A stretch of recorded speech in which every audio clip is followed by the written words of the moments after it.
Business Club de France des entrepreneurs avec Michel Picot.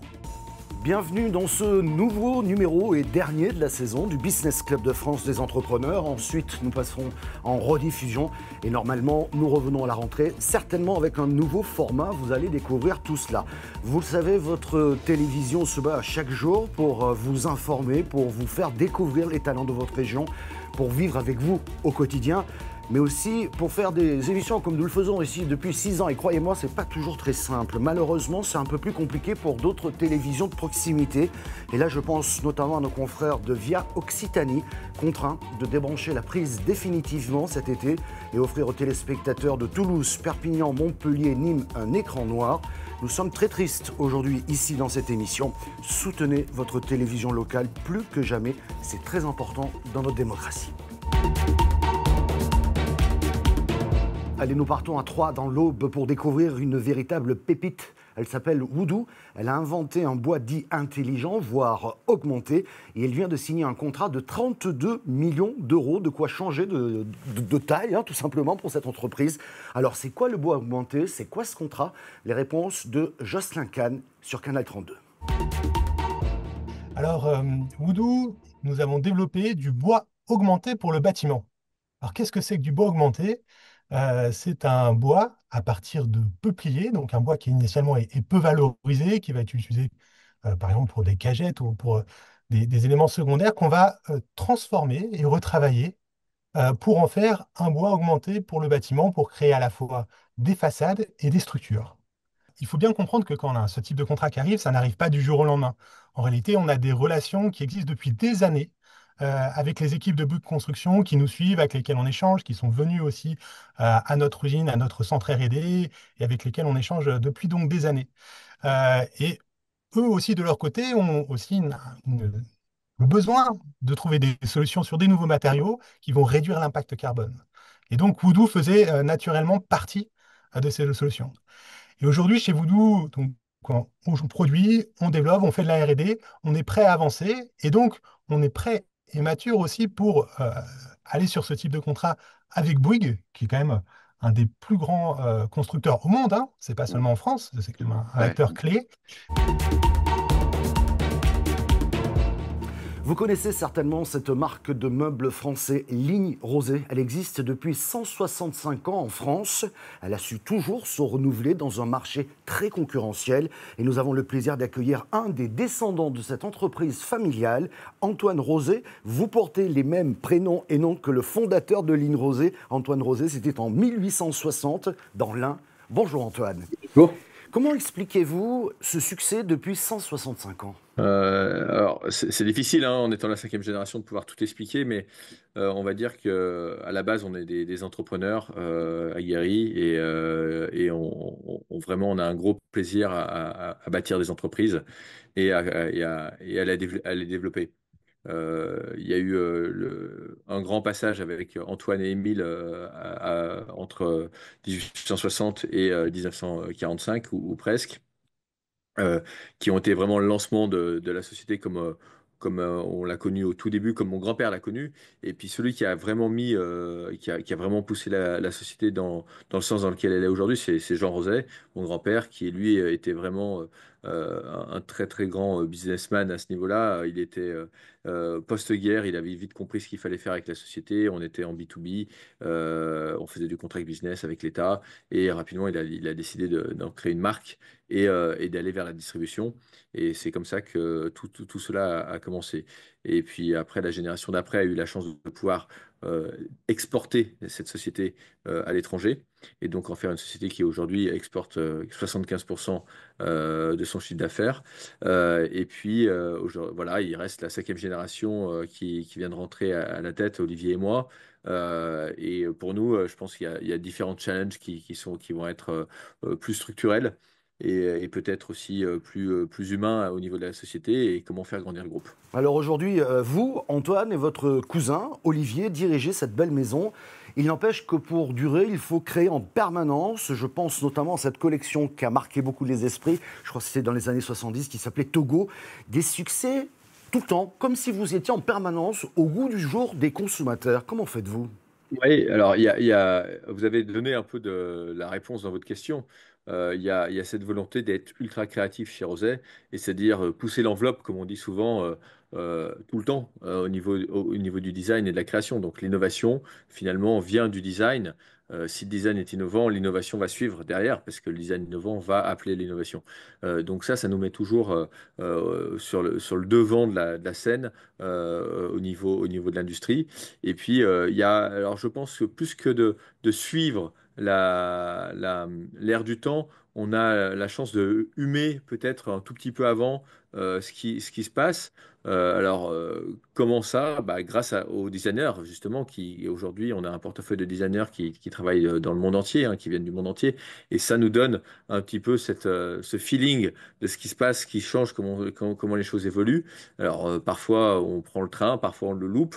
Mais voilà, c'est vrai que dans les années 70, on a eu une chance assez incroyable d'être dans les premiers à créer ces canapés qui étaient radicalement différents, qui cassaient les codes des canapés d'antan et qui ont justement qui ont conquéri les intérieurs au fur et à mesure des décennies. Alors en ce moment, on ne va pas se le cacher, on voit beaucoup de publicité d'un de vos concurrents italiens qui fait des canapés aussi, il n'est pas le seul. Mais vous avez fait le choix de vous positionner sur le haut de gamme, de fabriquer en France. Sacré défi et sacré challenge.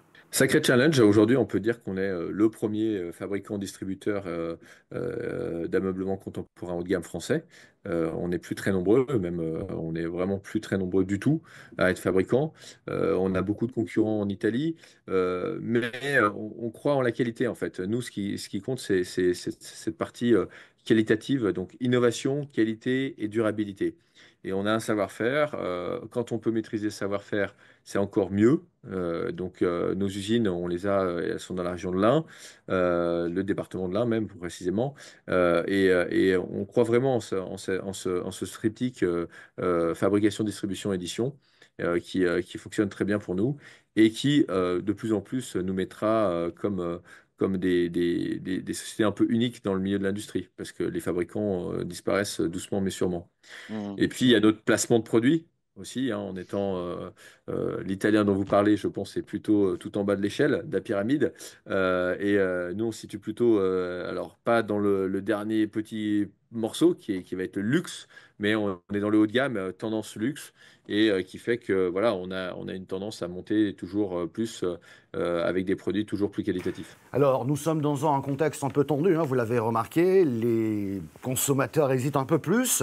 Vous, quelle est votre feuille de route, vos projets? Alors, la feuille de route, on a un groupe qui s'appelle le groupe Rosé et qui détient effectivement trois marques. La marque Ligne Rosé, la marque Sina et la marque Ligne Rosé Contract, qui est une marque qui est dédiée au B2B. Euh, L'idée, c'est que de dire on est très fort dans les produits, on nous connaît au travers de nos produits, de la création, on a besoin de faire valoir nos marques. Donc, on est en train de travailler beaucoup plus la marque, les marques, d'accord, ces trois marques-là, avec des showrooms plus qualitatifs, des services aux clients plus qualitatifs. Et donc, voilà, on est en train de pousser un petit peu plus la qualité des marques et on veut que le produit soit le point d'entrée de la marque, mais que ça soit pas une marque en elle-même. Voilà, on va améliorer profondément nos points de vente dans les mois qui vont venir, avec des services supplémentaires aux consommateurs. Et puis, on a notre show annuel que l'on fait au Palais de Tokyo, qui a été ouvert pour la première fois au public cette année, et qui a montré la direction dans laquelle on voulait se lancer, très expérientielle et avec une qualité assez remarquable. Merci beaucoup, Antoine Rosé, d'avoir été notre invité. Allez, c'est la bonne période pour un apéro en famille ou entre amis, avec modération bien sûr.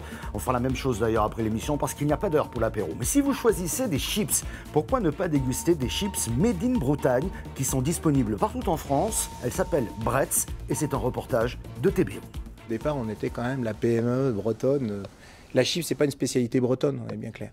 Donc on a travaillé un peu sur la stratégie de différenciation et différent de l'acteur principal qui est quand même Lay's. On travaillait beaucoup sur l'innovation, sur les arômes notamment, hein, sur les chips aromatisés, donc en faisant des arômes qui soient bons.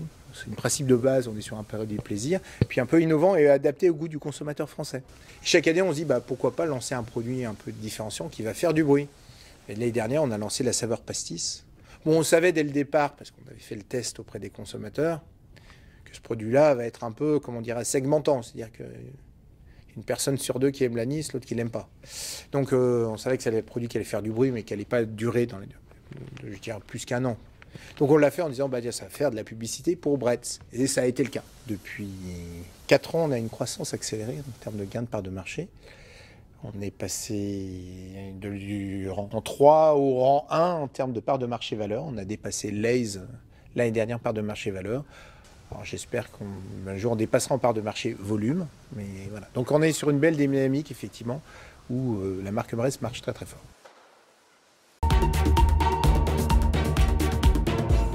La manufacture porcelaine de la Fabrique, créée en 1825, elle a donc 200 ans. Elle est spécialisée exclusivement dans la fabrication française haut de gamme de porcelaine blanche de Limoges.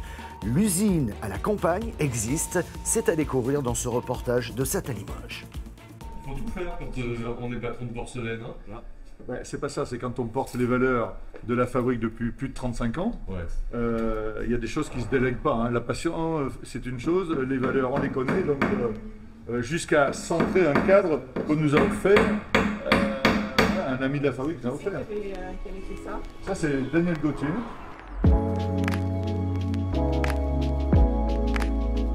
C'est un bel anniversaire, 200 ans pour les porcelaines de la Fabrique, une usine à la campagne qui innove et rayonne partout dans le monde.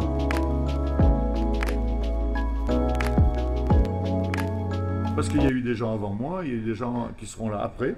Et donc la responsabilité, c'est qu'à un moment donné, sachant que moi j'ai déjà 36 ans de présence ici, c'est de dire rendre hommage à ceux qui nous ont déjà permis d'avancer et de réaliser cette belle aventure. C'est pour ça que le bicentenaire, c'est rendre hommage à nos clients, aux institutionnels, aux élus, mais c'est cet après-midi aussi rendre hommage à ceux qui ont fait la gloire de la Fabrique.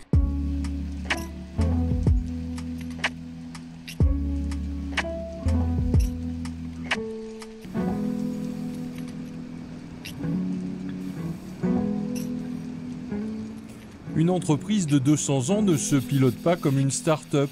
Le travail des prédécesseurs oblige à la rigueur et à l'exigence. Merci beaucoup, franchement, de votre fidélité. On fait tout pour revenir avec un nouveau format, je vous le disais, à partir du mois de septembre. L'édition va évoluer, mais ça évolue toujours à la télévision comme à la radio. Eh bien, on change un petit peu des petites choses, mais on garde notre ADN, à savoir mettre en valeur toutes les entreprises dans vos territoires. Merci de votre fidélité. Passez de belles vacances en rediffusion. Je vous souhaite de belles vacances personnellement et j'espère à très vite.